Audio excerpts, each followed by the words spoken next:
వారేమో ప్రశ్న అడిగారు. కొంతమంది ఏమో రేవంత్ రెడ్డి రియల్ ఎస్టేట్ బ్రోకర్గా మారిండు, రేవంత్ రెడ్డి రియల్ ఎస్టేట్ చేస్తాడని. అధ్యక్ష, రియల్ ఎస్టేట్ ఒక ఇండస్ట్రీని ప్రమోట్ చేసి ఇండస్ట్రీకి అవసరమైన వసతులు కల్పించడం అనేది ప్రభుత్వం యొక్క బాధ్యత. ఈ నగరం రియల్ ఎస్టేట్ విస్తరిస్తే పెట్టుబడులు వస్తాయి, పరిశ్రమలు వస్తే ఉద్యోగ ఉపాధి అవకాశాలు వస్తాయి.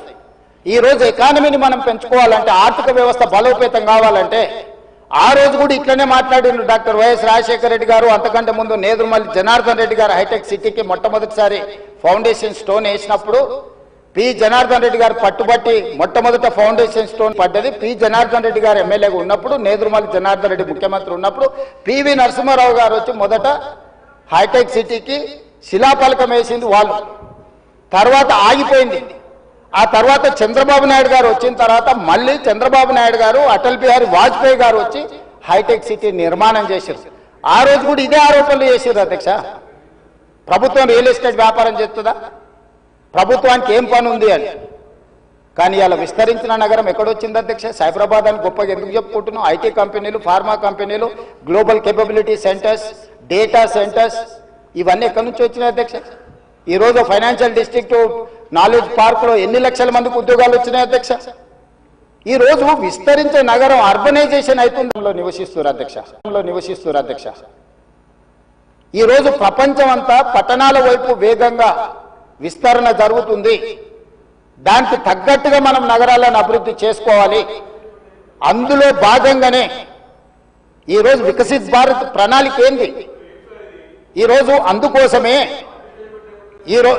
అందుకోసమే మా ఆయన దుఃఖం చూడు, ఆయన బాధ చూడు, కడుపులో విషము ఎట్లా అంటే కడుపు నిండా విషయం. మూసీలో ఉన్న కాలుష్యానికంటే వీళ్ళ కడుపులలో అంతకంటే ఎక్కువ విషం ఉంది అధ్యక్ష. విషం జిమ్ముతున్నారు. మీరు మూసి కాలుష్యమే ప్రమాదం అనుకుంటున్నారు అధ్యక్ష. ఈ మనుషుల కడుపుల్లో ఉన్న విషయం మూసి కాలుష్యానికంటే ప్రమాదకరంగా తయారైంది అధ్యక్ష. ఏం నొప్పి అధ్యక్ష? నేను ఎవరినైనా విమర్శించిన అధ్యక్ష? నేను ఈ ప్రభుత్వం ఏం కార్యక్రమాలు చేపట్టబోతుందో సభలో సభ్యులు మాకు తెలవాలని అడిగినారు. పాయల శంకర్ గారు ఏమడిగినారు అధ్యక్ష? మేము సభ్యులము, ప్రభుత్వం ఏం చేస్తుందో మాకు వివరించండి, మేము కూడా మా చేతనైనా సాయం చేస్తామని మాట్లాడినారు అధ్యక్ష.